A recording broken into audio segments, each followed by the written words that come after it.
ফজরের নামাজের পরে একটি দোয়া ৩ বার পড়ুন, ৪টি বড় বড় রোগ থেকে আল্লাহ আপনাকে হেফাজত করবেন। এটা নবীজি সাল্লাল্লাহু আলাইহি ওয়াসাল্লাম নিজে জানিয়ে দিয়েছেন। তাবরানী শরীফের ভিতরে এসেছে এবং মুসনাদে আহমদ ইবনে হাম্বলের ভিতরে হাদিসটি এসেছে।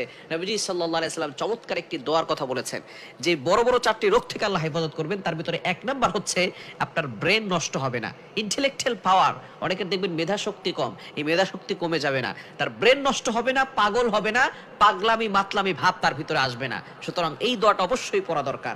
দ্বিতীয় নাম্বার হচ্ছে তার চেহারা নষ্ট হবে না। এবং ফজরের নামাজের সাথে আল্লাহ পাক রব্বুল আলামিন কিন্তু চেহারার একটা বিষয় রেখেছেন। যারা ফজরের নামাজ পড়বে দেখবেন তাদের চেহারার ভিতরে একটা উজ্জ্বলতা ভাব আসে, তাদের চেহারার ভিতরে নূর চমকায়। এই জন্য আমরা অনেকেই ফজরের নামাজ যারা পড়বে তাদের ভিতরে দেখবেন এই নূরটা থাকে। যারা ফজরের নামাজ পড়ে না তাদের ভিতরে নূরও থাকে না এবং তারা মুনাফিকদের খাতায় নামটাকে লিখিয়ে নেন। এজন্য ফজরের নামাজ পড়ার চেষ্টা করবেন।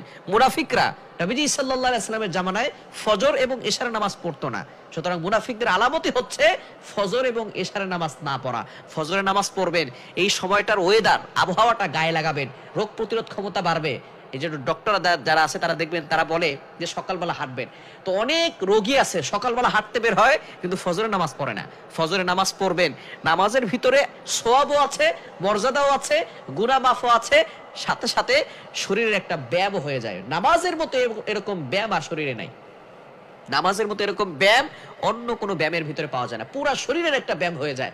দাঁড়াবেন, রুকু করবেন, রুকু থেকে দাঁড়াবেন, সেজদা যাবেন, বসবেন, পুরা শরীরের একটা ব্যায়াম হয়ে যায়। সুতরাং দ্বিতীয় নাম্বার হচ্ছে আপনার চেহারা নষ্ট হবে না যদি আপনি ফজরের নামাজের পরে এই দোয়াটা পড়তে পারেন।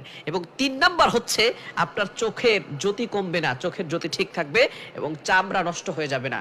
এবং ৪ নাম্বার হচ্ছে শরীর অবশ হয়ে যায় অনেক সময়, এই শরীরে দুর্বলতা থাকবে না, শরীর ফিটফাট থাকবে। আল্লাহ পাক রব্বুল আলামিন শরীরের ভিতরে বরকত দান করবেন। এজন্য ফজরের নামাজের পরে এই দোয়াটা পড়ার চেষ্টা করবেন।